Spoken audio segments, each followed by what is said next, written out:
Muito bem, semana passada, a semana que se encerrou ontem, o Supremo Tribunal Federal abalou a moral e a justiça do Brasil ao surpreender o país, ao suspender a prisão pós-condenação em segunda instância. Isto gerou duas coisas muito ruins. Primeiro, os réus, a partir de agora no Brasil, principalmente aqueles que têm boa condição financeira, os ricos, eles poderão retardar a sua condenação usando inúmeros recursos. Segunda coisa, essa decisão do Supremo trouxe um aumento da impunidade, e isto é sério. Por que é sério? Porque a violência no Brasil atingiu níveis alarmantes, assustadores. Há mais mortes aqui do que em qualquer guerra civil existente no mundo atual. Além disso, as regras para punir criminosos estão cada vez mais distantes quando comparadas à realidade mundial. Qual é o problema disso? O STF perdeu a legitimidade, perdeu o respeito e a confiança da população. A população em geral não acredita na justiça, porque agora, de fato, nem todos são iguais perante a lei. Mas o que tudo isto tem a ver com a igreja? Simples. A impunidade terrena, ela gera confiança na impunidade espiritual e eterna. Seres humanos acostumados à impunidade, eles devem pensar e acreditar que eles também vão passar sem nenhum problema para a eternidade. Mas o apóstolo Paulo, ele nos chama a atenção quando ele diz que o salário do pecado é a morte. Quer dizer, você pecou, a justiça divina diz que você tem que morrer. E nós, quando pecamos, só não somos condenados porque o nosso Senhor e Salvador Jesus Cristo aparece lá e mostra as marcas das suas mãos, a qual ele foi pregado na cruz do Calvário. Essas marcas ele vai mostrar quando botar os pés na Jerusalém, quando voltar. Então, queridos, cresce a cada dia o número de brasileiros que não pensam em condenação eterna, que não pensam que vão prestar contas futuro acerca dos seus atos espirituais e morais. E aqui surge uma pergunta: quem morrer sem ouvir o Evangelho pode ser salvo?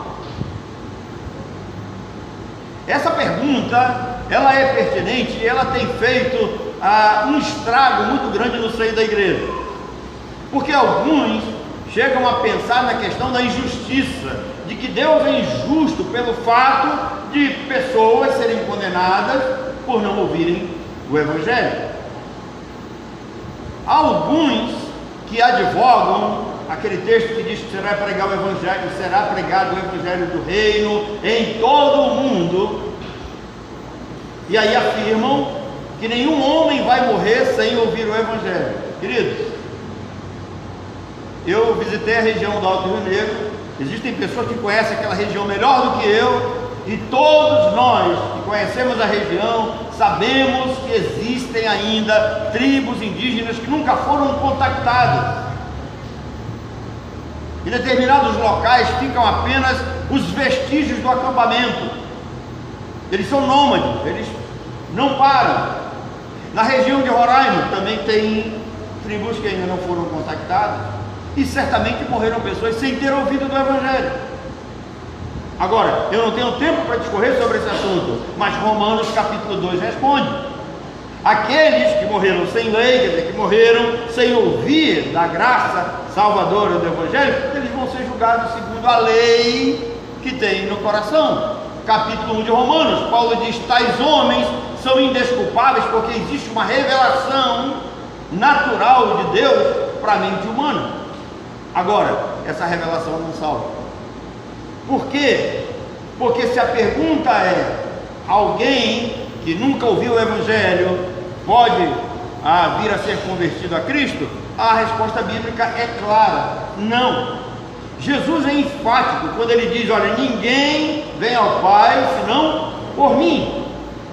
Há uma necessidade, há uma obrigação em que este evangelho seja pregado, e aqui entra a responsabilidade da igreja no sentido de fazer missões para que o maior número de pessoas ouçam o evangelho, porque sem ouvir o evangelho, sem o conhecimento de Cristo, e Paulo diz que é necessário esse conhecimento, escrevendo aos Romanos, ele diz como as pessoas ouvirão de Cristo, do Messias, do Senhor, se ninguém lhes falar, se não há quem pregue. E como aqueles que estão dispostos a pregar, eles irão se eles não têm os recursos. Eles precisam ser o quê? Enviados. E aí entra a questão da responsabilidade da igreja em gerar recursos para enviar esses homens.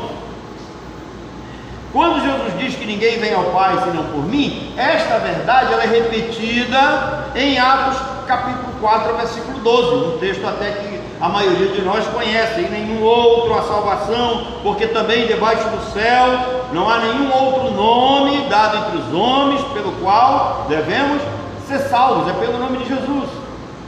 Então eu sinto muito quem pensa diferente, mas quem não ouviu falar de Jesus, quem não conheceu a Jesus, o Jesus da Bíblia, o nosso Messias, felizmente, me desculpe, mas não há base bíblica para isso. Infelizmente, a maioria dos homens, eles são levados a todas as vezes que abrirem a boca para tentar falar de salvação, eles falam de obras. Se você perguntar para alguém assim, por que você acha que você deve ser salvo? A primeira coisa que ele vai dizer: porque eu sou uma pessoa boa. Segunda coisa que ele vai dizer: porque eu não roubo. Terceira pessoa: porque eu não mato. Entenderam? Isto são responsabilidades éticas, morais do ser humano. Não contam para a salvação. Quem pensa dessa forma esquece o que a Bíblia diz, de que as nossas melhores obras são consideradas como trapos de imundícia. Tem duas vertentes aí com relação a esses trapos de imundícia. Tem um grupo que fala naqueles pedaços de panos com as quais eram envoltos os leprosos. Tem um outro grupo que vai mais além, diz que trapo de imundícia tem a ver também com aqueles panos que as mulheres seguravam no seu fluxo menstrual. Quaisquer dos dois, não tem nenhum problema, mas não é coisa boa. Por quê? Porque ele está comparando a nossa melhor obra, está sendo relacionado com relação à salvação, está sendo relacionado com os trapos de um leproso. Ninguém vai poder chegar lá no céu, bater no peito e dizer: estou aqui porque fiz isso e aquilo outro. Ninguém. Por isso que a salvação é pela graça, para que ninguém se vanglorie, não é pelas obras. Então, qualquer ideia, desejo, intenção de salvação, ela está vinculada a Jesus. Quando ele diz o caminho, qualquer intenção de se chegar a Deus tem que passar por ele. Quando ele diz eu sou a verdade, ele não está preocupado com conceitos religiosos e humanos. Você tem que aprender dele. E observa que ele diz: aprendei de mim, porque sou manso e humilde de coração. Essa verdade deve nos fazer pensar e amar missões. Para quê? Para a salvação de outras pessoas. Não existe uma outra forma. Nós podemos ajudar dando alimento, nós podemos auxiliar com roupas, nós podemos dar um dinheirinho aqui e acolá, mas isso não resolve o problema espiritual de ninguém. O problema espiritual só é resolvido com a pregação do Evangelho e uma ação do Espírito Santo primária na vida desse ser humano para que ele seja convertido. Paulo disse que para que o homem seja salvo, ele precisa ouvir e precisa receber fé para crer. Cristo seria crido e conhecido se pregado. Aprove a Deus salvar os que creem pela loucura da pregação. Então quem não entende o que fazemos aqui dentro, ele pode passar aí fora: o que esses loucos estão fazendo aí dentro? Eu, durante algum tempo, eu ficava triste quando me chamavam de louco. Talvez essa tenha sido uma das razões, né? A médica falou que talvez tenha sido uma das razões que me gerou um trauma. Hoje Eu dou glórias a Deus. Porque o evangelho da salvação, ele é o quê? É loucura. E aí, eu rebato os meus queridíssimos arminianos, né, que não curtem, mas ouvem.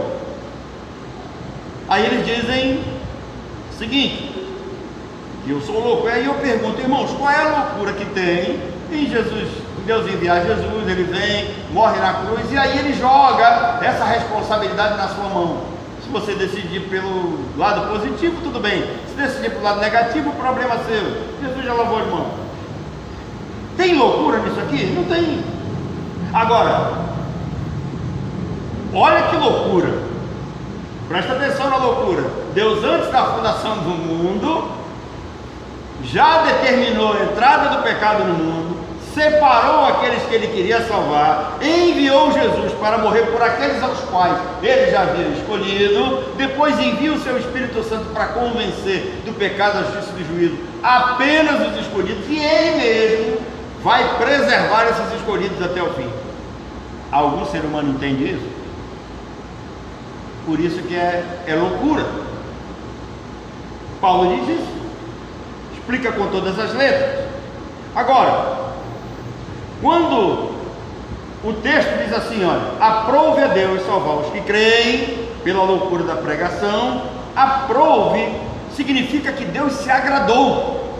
Aprove aqui tem o mesmo sentido daquela palavra lá em Isaías 53, que diz que Deus agradou em doê-lo.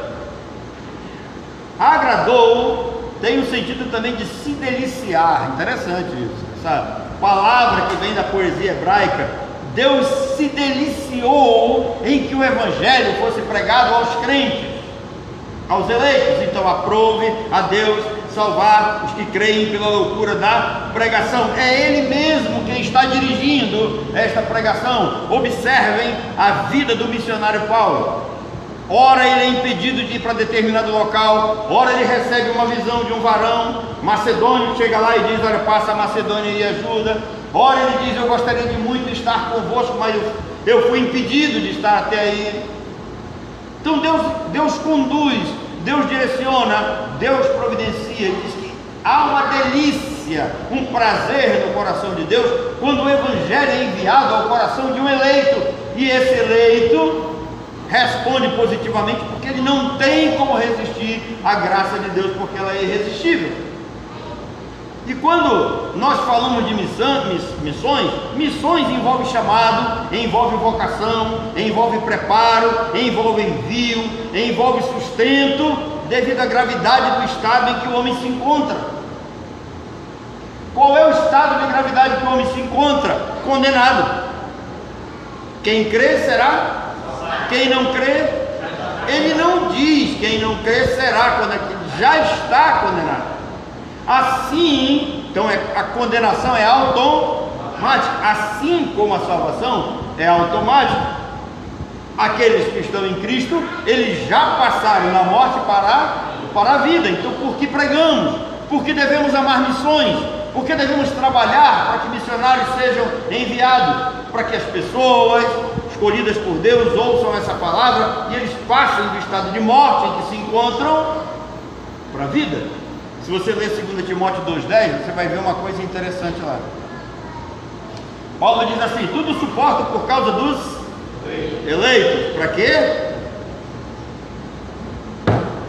Não tiraram 10. Abre aí, 2 Timóteo 2,10.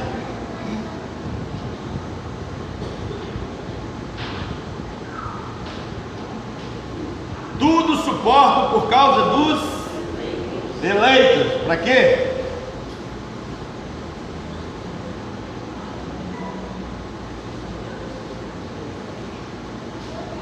Para que também eles obtenham a salvação que está em Cristo Jesus.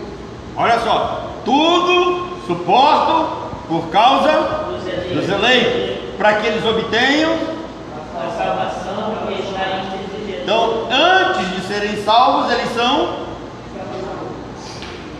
eleitos. E isto vai mais longe ainda.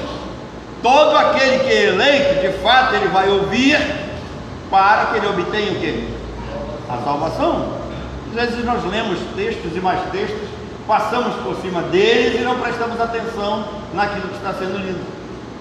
Tudo suporta por causa dos eleitos, para que eles também alcancem a salvação, que é pela graça. E por que a salvação é pela graça? Porque o autor da salvação colocou a salvação por muros e antemuros,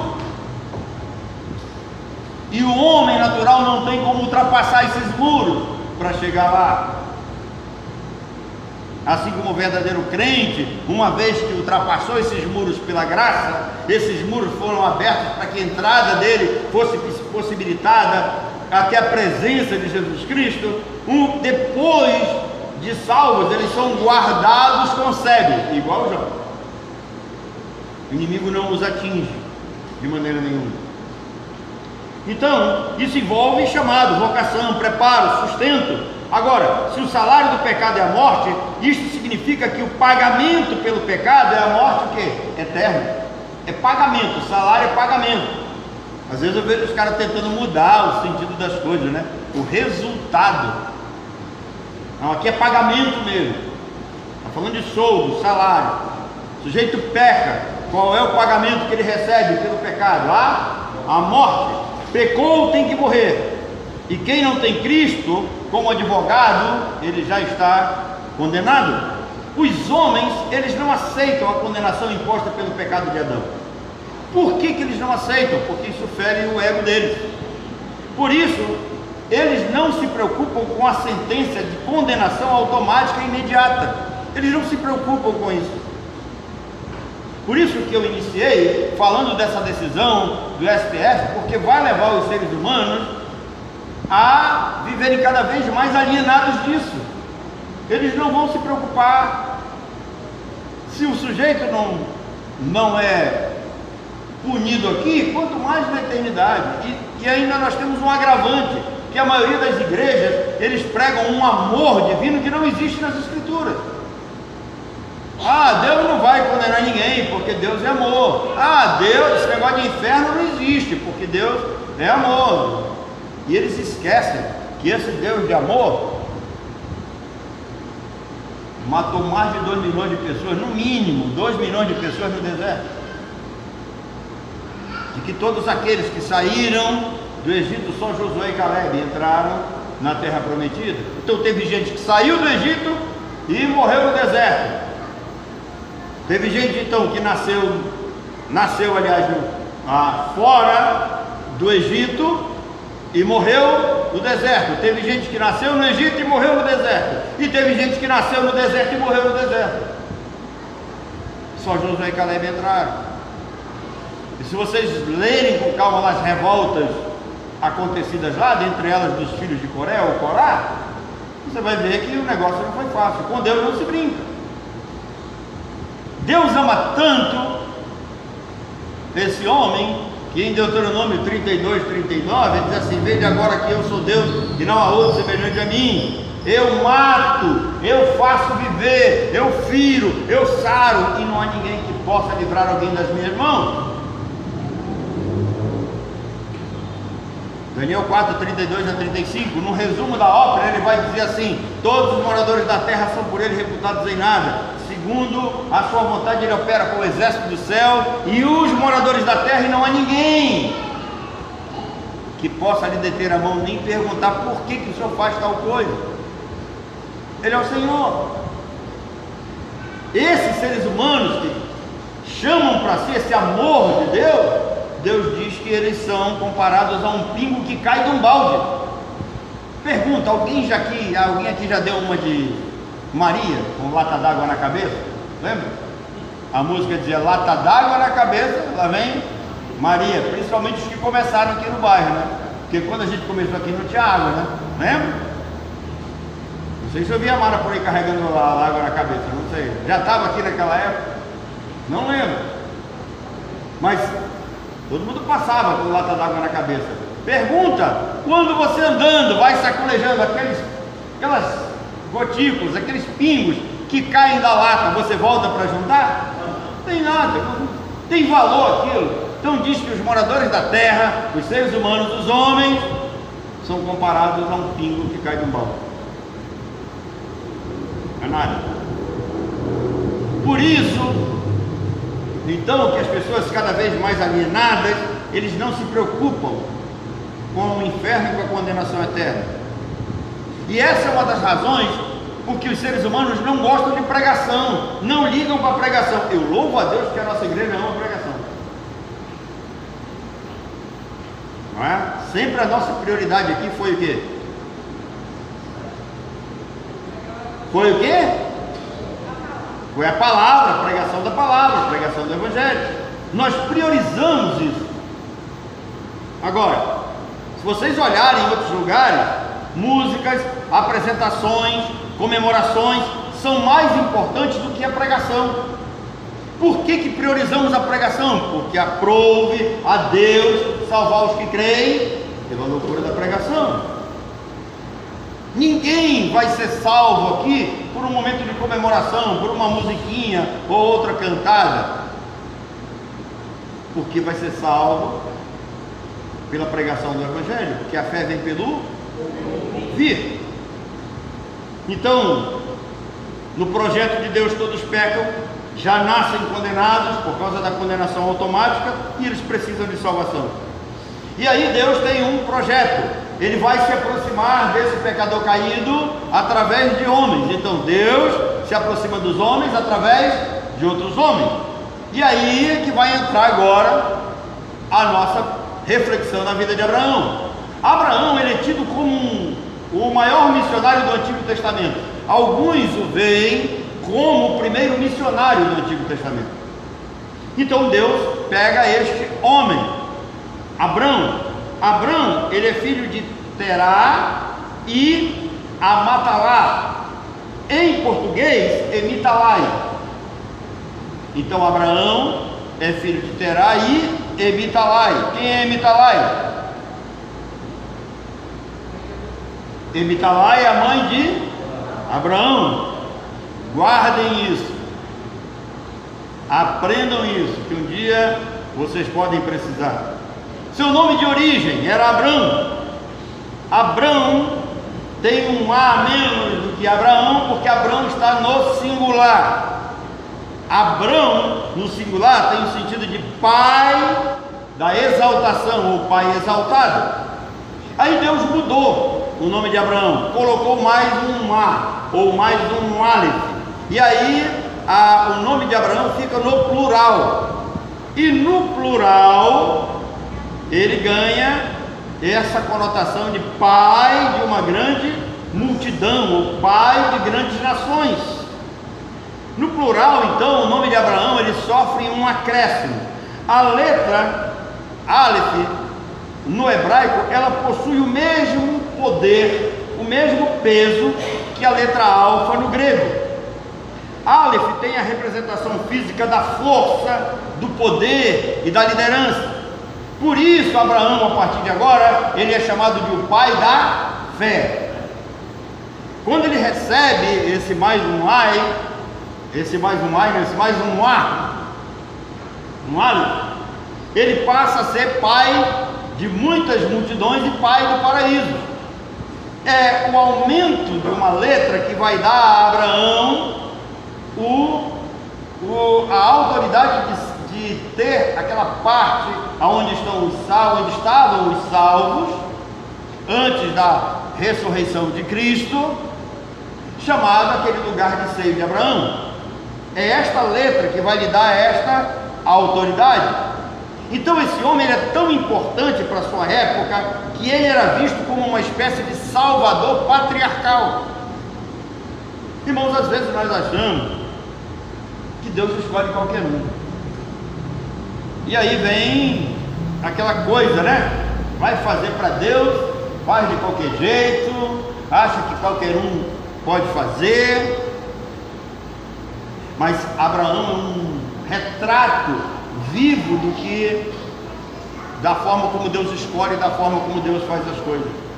Abraão, ele era tão importante para a sua época quanto Cristo foi importante para a sua época. Abraão era um homem culturalmente preparado. Dizem os sábios que Abraão era formado em 7 ciências. dentre elas a numerologia e a matemática. É por isso que Deus chega diante dele, presta atenção, Deus não envergonha ninguém. Em nenhum momento você vai ver Deus envergonhando um dos seus, ele não envergonha. Todos nós sabemos que nós não somos tentados além das nossas forças, Deus não permite isso. Ou seja, Deus não exige de nós aquilo que nós não possamos responder. Então por que ele disse para Abraão: Abraão, olha as estrelas do céu, conta as estrelas do céu. Abraão, conta os grãos de areia da praia do mar, conta. Por que Deus falou isso? Porque ele era um matemático numerologista. Então era um homem preparado, um homem capacitado, um homem culto. Mas Deus disse para ele: eu vou fazer de você algo tão grande que você não tem condições de imaginar. Toda essa tua sabedoria, ela é impossível de chegar ao ponto que eu vou te colocar. Então, com todo o conhecimento que você tem, meu querido Abraão, você não tem como contar as estrelas do céu e nem os grãos de areia do mar. Então Deus escolheu um homem renomado, um homem capaz para ser o grande missionário do Antigo Testamento. Abraão, ele é o exemplo do tríplice propósito de Deus para as nossas vidas. Deus tem o propósito divino de nos escolher, salvar, santificar para usar. Deus nos escolheu, preste atenção, isso é projeto para todo crente. Deus nos escolheu antes da fundação do mundo, Deus nos salvou, Deus nos santificou para nos usar. Como foi dito hoje pela manhã pelo pastor Rony, todos nós temos pelo menos um talento. Todos nós temos. Agora, presta atenção, tudo aquilo que Deus nos dá, Ele espera que multipliquemos. E quando o pastor disse que nós recebemos um talento, pense o seguinte: a parábola dos talentos diz o quê? Quem recebeu 5 trabalhou, ganhou 10. Quem recebeu trabalhou, ganhou. Recebeu 2, trabalhou, ganhou 4. Quem recebeu 1, preguiçoso, medroso, enterrou, mas na hora de prestar contas. Então tudo que Deus coloca nas nossas mãos, Ele espera que multipliquemos, no mínimo. Tá? Agora, quando Deus escolhe alguém, Ele capacita.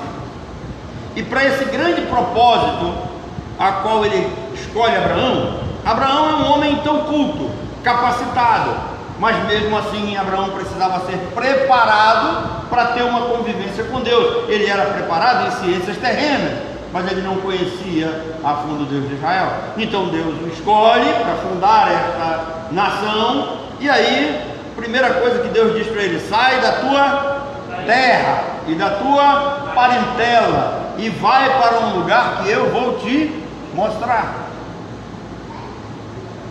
Ou seja, primeira coisa que Deus faz com Abraão, Deus deu a Abraão um espírito de aventura. Para fazer missões, nós temos que ter esse espírito aventureiro. Eu estou lembrando uma vez, nós estávamos numa viagem missionária, nós chegamos num lugar, hoje tem um trabalho lá, os meninos vão ver isso, lá no Caiano, né, conhecem, e nós estávamos cantando, e o rapaz estava, o Marcos estava tocando. Gente, lá tem tanta carapanã, tá?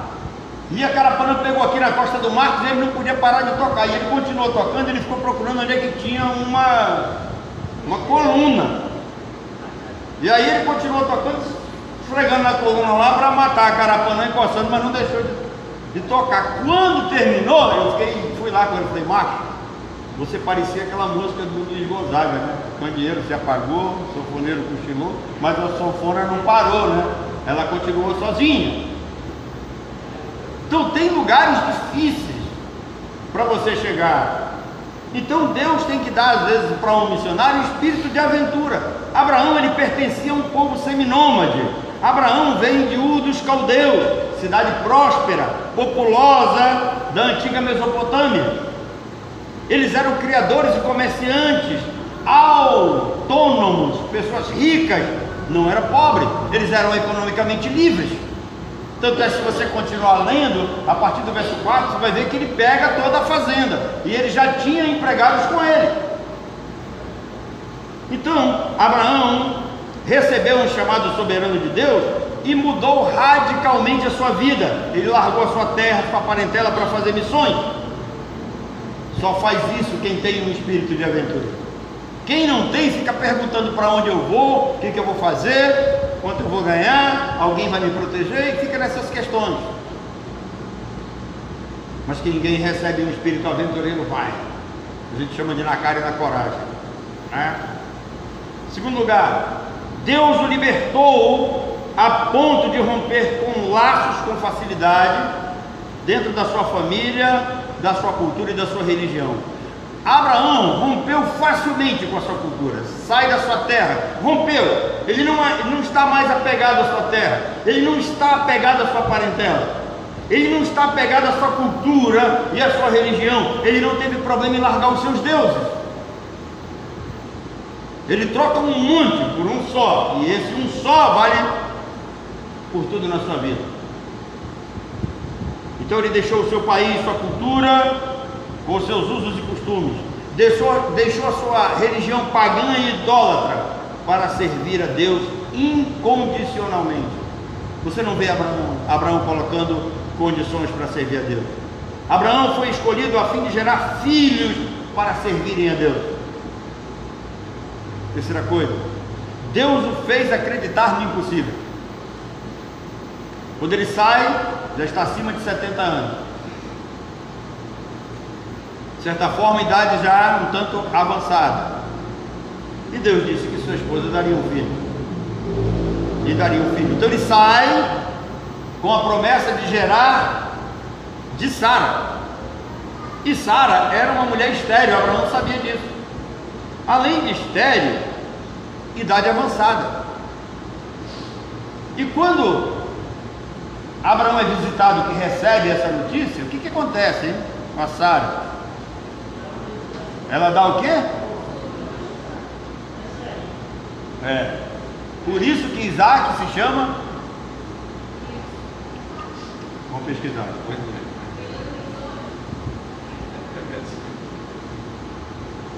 Ou seja, Sara não possuía. Por que ela ria? Ela não acreditava mais. Ela não possuía mais interesse nem fé para concretizar um sonho da juventude, ser mãe. Ela não queria mais, não tinha mais nenhuma intenção de fugir daquele estigma de uma mulher maldita que não gerava filhos. Mas, irmãos, é preciso crer que Deus abre portas. É preciso.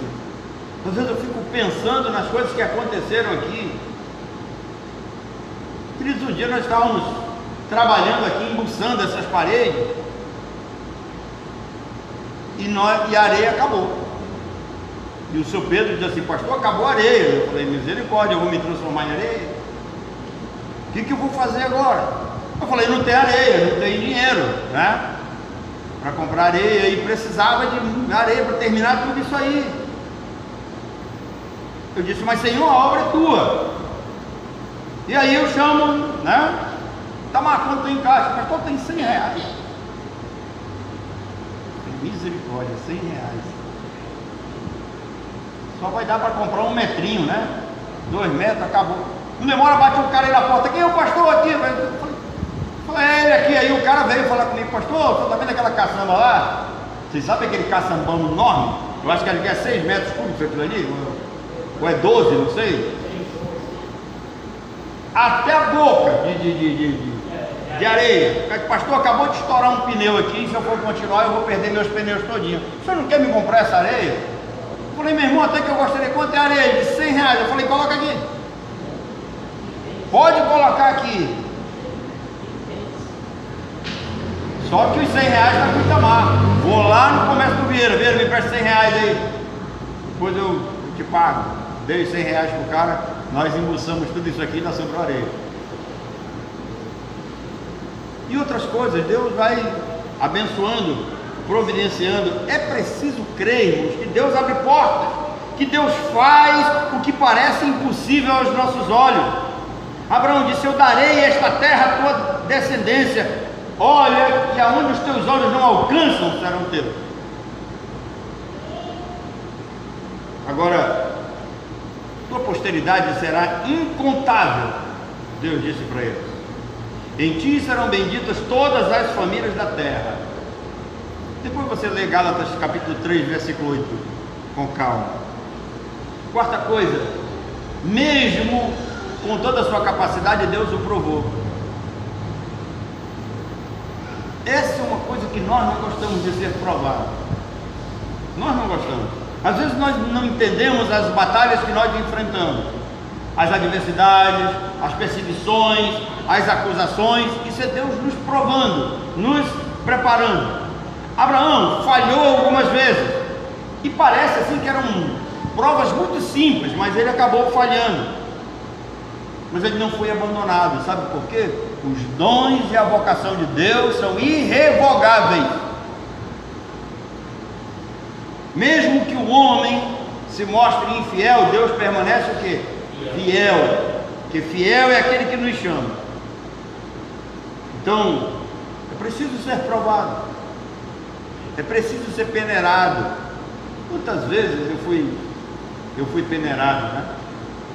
O pastor João Pai já está na glória, mas os filhos dele, acho que alguns, pelo menos João Filho vai ver esse vídeo. Um dia eu cheguei no seminário lá para estudar e ele disse assim: você quer estudar? Já começou, está com uma semana a etapa.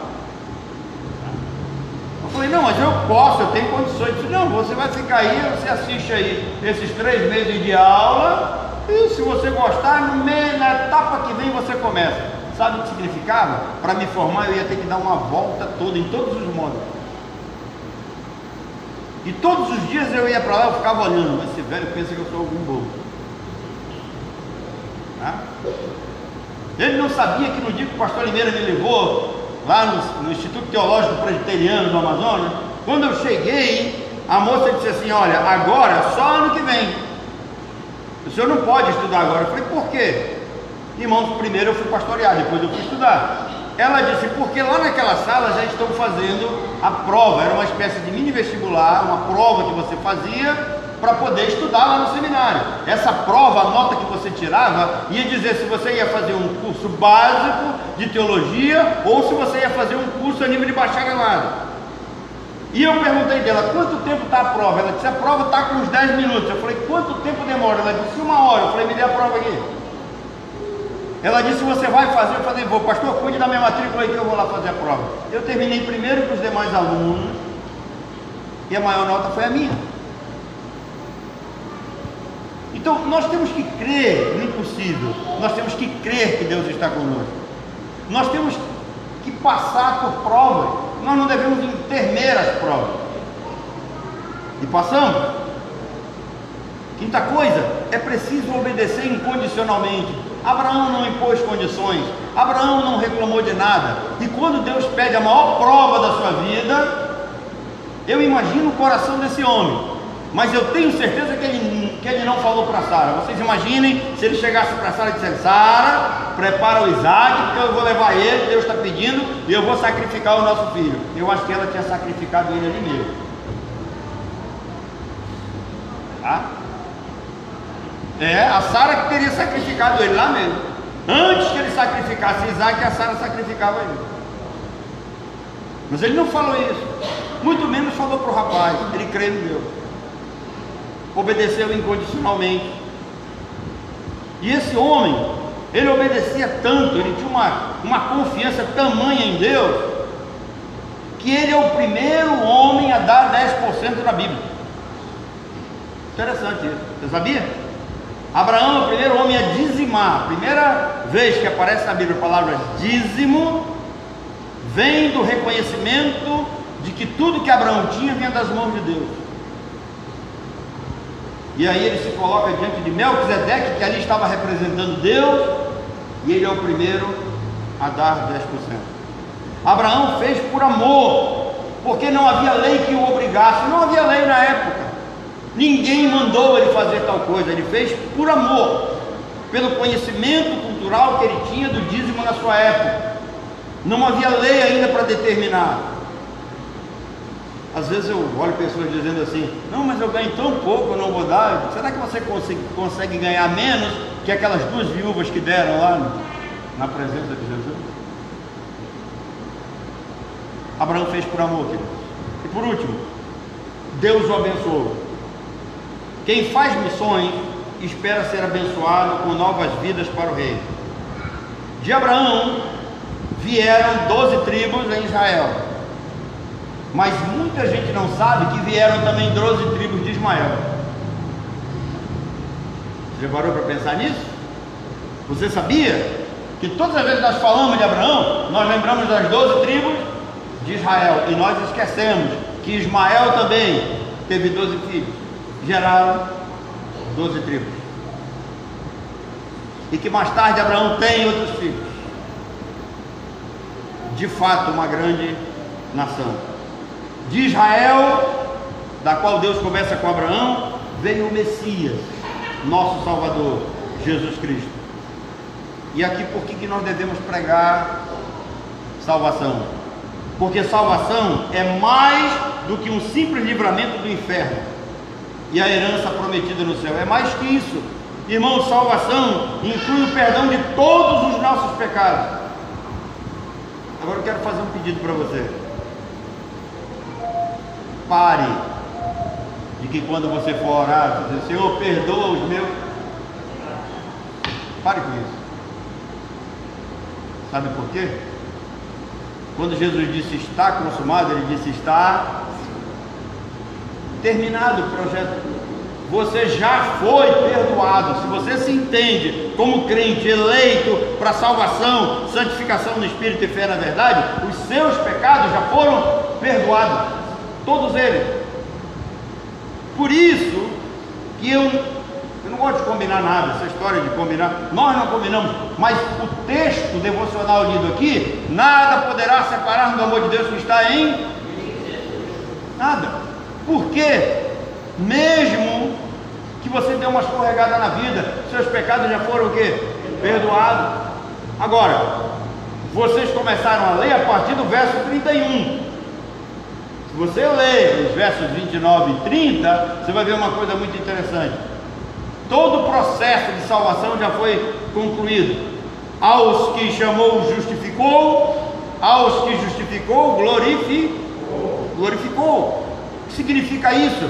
Nós já estamos garantidos na glória, só estamos esperando o momento da chamada, o momento do arrebatamento. Mas aqueles que foram eleitos e salvos já está tranquilo.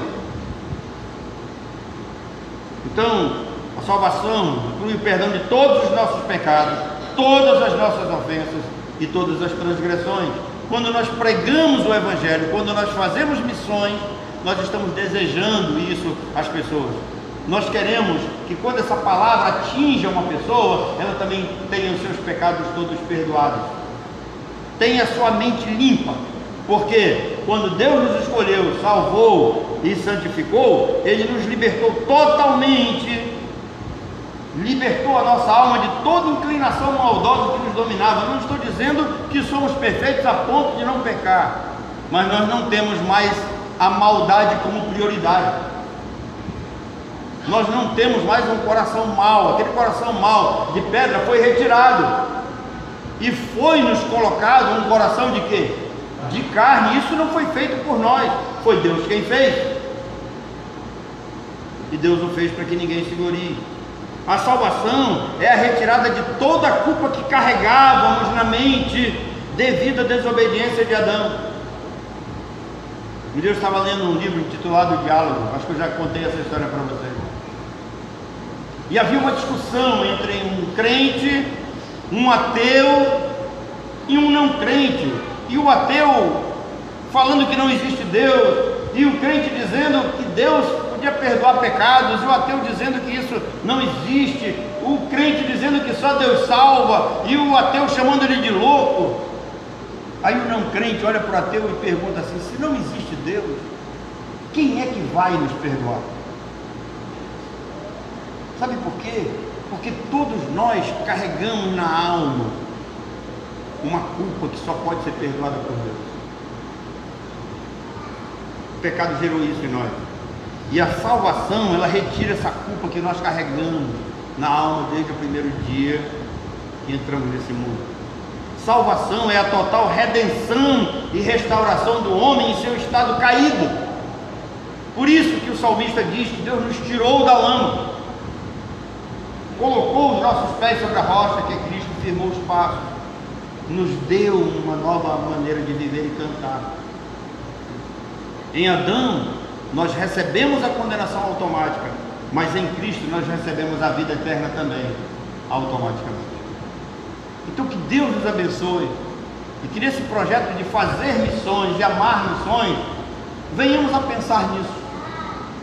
Todas as vezes que nós nos envolvemos com projetos missionários, nós estamos querendo a redenção de seres humanos caídos e condenados, que eles também alcancem a salvação que está em Cristo Jesus, que eles também sejam perdoados. Agora, como uma igreja doutrinada e madura que somos, nós vamos saber que nós vamos fazer missões, principalmente para alcançar aqueles aos quais Deus escolheu desde a fundação do mundo. Que Deus nos abençoe. Amém?